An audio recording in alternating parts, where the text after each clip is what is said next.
Mais voilà, bon après-midi. Merci d'être aussi nombreux ici avec nous, en dépit du beau temps dehors, pour cette rencontre avec Laurence Bertrand d'Orléac et Giuliano da Empoli. Une rencontre dont les titres c'était La culture dans un monde qui sombre, mais en fait Giuliano il n'a pas voulu me dévoiler les titres de son nouveau livre L'heure des prédateurs, et si je l'avais su avant j'aurais changé les titres, j'aurais mis La culture dans un monde de prédateurs, ça aurait été un bien meilleur titre pour une rencontre. Enfin, en tout cas, on va essayer de discuter un peu de ces choses-là. Bon, vous connaissez nos invités, donc Laurence Bertrand d'Orléac, historienne de l'art, présidente de la Fondation nationale des sciences politiques, je crois qu'il s'appelle comme ça exactement, qui a écrit plusieurs livres, L'art de la défaite, L'ordre sur l'art entre 40 et 44, L'ordre sauvage sur l'art entre les années 50 et 60, pour en finir avec La nature morte, un livre sur Greta Thunberg, un peu différent peut-être, Un ours dans la tête, et tout récemment, il y a quelques mois, enfin un début d'année, ce livre, Les lions des Rosa, entre parenthèses, bonheur, une réflexion plus qu'un essai sur Rosa Bonheur, ses lions, etc. etc. Giuliano da Empoli, italien, suisse, il vit en France depuis longtemps. Comme vous le savez, il a écrit lui aussi plusieurs essais. Peut-être vous avez lu il y a quelques années Le Florentin, qui était un essai oui, sur Matteo Renzi, qu'il a connu à un moment de sa vie où il s'occupait très près de politique, mais aujourd'hui un peu plus en distance. Et puis vous avez vu Les Ingénieurs du Chaos, peut-être, vous avez lu Les Ingénieurs du Chaos, dont il y a une nouvelle édition qui sort en ces moments. Puis ben, évidemment, le grand succès du Mage du Kremlin, un roman qui a eu un énorme succès des librairies et le prix de l'Académie française, si je me rappelle bien. Et puis là, tout récemment, aujourd'hui, je pense qu'il sort cette semaine, depuis un jour ou deux. Ouais. Voilà, aujourd'hui même. Non, jeudi, voilà. Jeudi, L'heure des prédateurs. Donc, un livre qui, on se disait tout à l'heure, c'est un essai, mais aussi un peu romanesque dans sa façon de raconter les choses. Et on va peut-être partir vraiment de ça, de ces prédateurs, ce monde qui sombre peut-être à cause des prédateurs. Et alors, je te demanderai, Giuliano, qui sont ces prédateurs et comment ils agissent? Les prédateurs, ce sont donc... il y a deux types de prédateurs en réalité. Il y a le premier type de prédateurs que j'appelle des Borgiens, parce qu'ils sont un peu... Ils inspirent leurs actions à celles de Cesare Borgia, qui était le modèle du prince de Machiavel. Ce sont des personnages dont je parle un peu dans le livre. Donc, bien évidemment, des personnages, des politiques comme Donald Trump, mais aussi le prince héritier d'Arabie Saoudite, Mohammed bin Salman, le président du Salvador, Nayib Bukele, Milei, d'autres personnages qui sont dans l'actualité. Et en réalité, on ne comprend pas très bien qui sont ces personnages et la façon dont ils se comportent si on lit les textes de sciences politiques. Pardon, Laurence, mais vous n'êtes pas, bien heureusement, une politologue, mais vous présidez au destin de beaucoup de politologues, et dont moi en partie. Donc. Mais donc, effectivement, si vous lisez ces textes-là, des 30, 40 dernières années, vous ne comprenez pas forcément la logique des prédateurs. Et alors que si vous reprenez en main vos classiques, donc à partir des classiques romains, à partir de Suétone, de Tacite, même les satires, même Juvénal, même Pétrone, et après vous continuez jusqu'à Machiavel, à Guicciardin, etc., encore plus cynique que Machiavel. Eh bien, vous trouvez ces personnages-là, donc qui obéissent à une logique de la force, qui, un peu la phrase de Thucydide, non, les forts font ce qu'ils peuvent et les faibles souffrent ce qu'ils doivent. Hein, c'est un peu leur, disons, leur maxime, leur règle d'action. Et ils évoluent dans un monde chaotique, sans légitimité, où ne compte que la force et où la primauté est à l'agression et à l'action.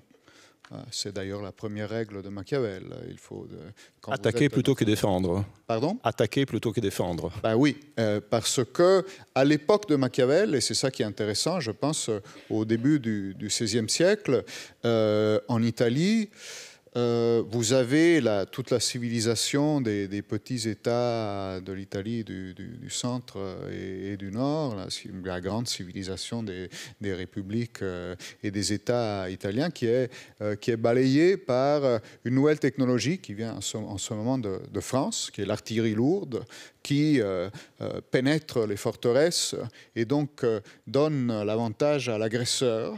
Et à ce moment-là, évidemment, il y a la déferlante d'abord française, et puis ce sera d'autres pays qui vont en effet balayer les républiques italiennes. Et aujourd'hui, on est à nouveau dans une phase où la primauté est à l'agresseur, parce qu'on bascule dans la dimension numérique, et quand vous êtes dans le numérique, attaquer ne coûte rien. Une cyberattaque ne coûte rien, une campagne de désinformation ou d'agression ne coûte rien, alors que se défendre est très coûteux, parfois impossible. Et donc vous êtes à nouveau dans un monde qui, d'une certaine façon, donne l'avantage aux prédateurs. D'où la deuxième catégorie de prédateurs, qui est à mon avis la plus intéressante et la plus importante, qui par contre est nouvelle, et qui sont les seigneurs de la tech, à la tête donc de machines de plus en plus puissantes, qui longtemps ont fait semblant de rester au fond, de se prêter aux règles du jeu démocratique, qui faisaient des lobbying sur les élus, et qui aujourd'hui, on le voit bien avec le couple, si on veut, avec le couple Trump-Musk, mais c'est une image. Aujourd'hui, parce que le phénomène est beaucoup plus large, prennent de plus en plus le pouvoir directement. On voit de plus en plus que c'est un véritable dessein de projet de société dont ils sont porteurs et qui n'est plus compatible avec les vieilles élites de centre-droit, de centre-gauche qui ont gouverné nos démocraties au cours des dernières décennies, mais qui par contre est tout à fait en phase avec les prédateurs, justement, qui sont des gens qui, au fond, ont envie de balayer le monde ancien et surtout ses règles. La première règle de Shakespeare dans l'Henri VI, c'est « tuer tous les avocats ». C'est Dick le Boucher qui dit ça au moment de la révolte dans Henri VI. La première chose qu'on fait, c'est tuer tous les avocats. Eh bien, c'est la première règle des prédateurs, et c'est-à-dire tuer les règles, enfin, voilà, de se confronter à un système de règles, d'establishment, contre-pouvoir, des choses comme ça, de contre-pouvoir. Et sur ça, les deux types de prédateurs, donc les vieux, au fond, politique à la Trump, leader politique au fond très classique, mais prédateur, et les nouveaux seigneurs de la tech, ils sont dans la même logique. Et c'est cette conjonction-là, je crois, qui aujourd'hui crée un peu le contexte. Alors le monde qui sombre, on verra bien, mais espérons que non, quand même. Ouais, espérons que non, mais c'est un peu mal parti. Ouais. Laurence, vous avez lu le livre de Giuliano, tout à l'heure on en parlait, vous m'avez dit que vous l'avez trouvé même romanesque dans sa façon de... Oui, je pense qu'il a lu, mais vous inquiétez pas. Vous partagez un peu son analyse, son... Alors, je ne me permettrai pas de partager cette analyse parce que je pense qu'il a été tellement loin et tellement finement dans la... Je suis pleine vraiment de jalousie pour ce livre, je l'avoue. Je disais, comme il est suisse, on dit... vous savez, les Suisses, quand ils sont très contents, disent « je suis déçu en bien ».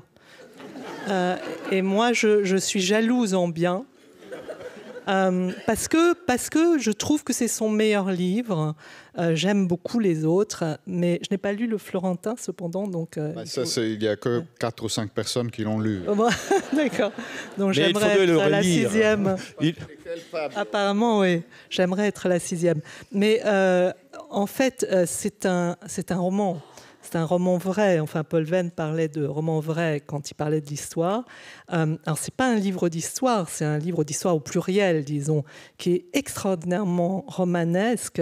Mais hélas, parfois, justement, le roman permet d'aborder le monde dans sa réalité. Et il se trouve que Giuliano va dans des lieux où il est quasiment le seul, en tout cas, qui sait écrire, qui va dans ces lieux-là, dans ces mondes. Et donc, ça donne quelque chose d'absolument époustouflant. Moi, ce qui m'a frappé aussi, c'est l'esthétique dans ce livre. C'est pas seulement parce qu'il parle de Léonard de Vinci et Machiavel et de la rencontre au début du XVIe siècle, mais autour d'ailleurs de ce tyran, justement. Hein, mais je ne dis pas tout parce que sinon vous n'allez pas le lire. Mais c'est quand même une esthétique, c'est-à-dire c'est ce qui m'avait frappé. J'avais essayé, personne n'a compris. Je le dis ce soir au cas où j'aurais quelques lecteurs encore possibles, pour Un ours dans la tête de Greta Thunberg. En fait, j'aurais très bien pu m'intéresser à Trump, mais ça aurait été beaucoup plus amusant et déprimant, je crois. Alors que Greta, en fait, ce qui m'a fasciné, c'est sa façon d'arriver aux choses, pas par le discours, parce qu'elle dit rien, en fait, mais par la manière justement de faire un discours, d'être dans son monde, hein, puisqu'on sait qu'elle est autiste de haut niveau, de ne pas voir les montagnes, d'être complètement disruptive, justement, de ne pas comprendre d'ailleurs même les règles qui existent, d'inventer en permanence. J'ai dit qu'elle travaillait comme une performeuse, mais je le crois, mais pour le bien. Il se trouve que son combat probablement était, à mon sens, un juste combat. Mais ce qui m'a frappé, c'était quand même l'absence totale de discours. Elle le disait, je répète ce que dit le GIEC, point. Donc en fait, on fait comme si, disons, tout était rationnel en politique et dans les sciences humaines et sociales qui étudient la politique. Et en réalité, hélas, ou tant mieux parce que c'est une spécialité humaine, non, c'est pas du tout. C'est autre chose. Et cette esthétique, disons, je trouve qu'elle est très présente. D'abord parce qu'il y a beaucoup de portraits, beaucoup de couleurs, beaucoup de symboles, et en même temps, on comprend qu'au fond, la politique, c'est une esthétique. Ben, je pense que sur ce thème-là, tu seras tout à fait d'accord, parce que effectivement, une des caractéristiques de notre temps, c'est justement que tout passe par l'image, tout passe par des symboles qui vont très rapides, et en général, tous ces prédateurs, ils sont très hostiles à la pensée critique, à la pensée qui prend son temps, qui réfléchit, qui soupèse les différentes hypothèses, qui regarde les conséquences à moyen et long terme. On vit dans l'instantanéité et dans l'image immédiate. Oui, ben, c'est plus que ça. Je cite dans le livre une phrase que reporte Goethe à un moment d'un vieux duc de Saxe qu'on priait de réfléchir et de considérer avant de prendre une décision. Et lui, il répond mais je ne veux pas réfléchir et considérer, sinon pourquoi serais-je duc de Saxe? Et ça, je crois que c'est quelque chose d'assez puissant parce que c'est le pouvoir. Le pouvoir de réfléchir, de considérer, de regarder le manuel des règles, d'interpeller des experts, de faire des commissions, etc. Et puis ensuite d'assumer une décision, ce n'est pas véritablement un acte de pouvoir. D'ailleurs, Trump, il fait ça assez vite, il décide. Alors que la décision irréfléchie, inattendue, elle, premièrement, constitue un véritable acte de pouvoir et elle a la force de sidérer le public, les adversaires, enfin toutes les personnes qui sont soumises ou confrontées à cette décision.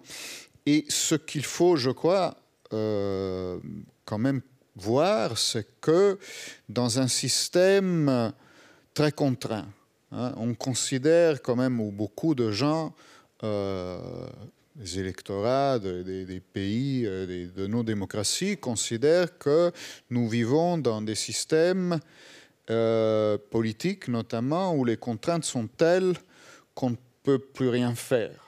Hein, et d'ailleurs, c'est pour ça que les politiques sont plus ou moins plus les mêmes. De toute façon, on fait des campagnes électorales en confrontant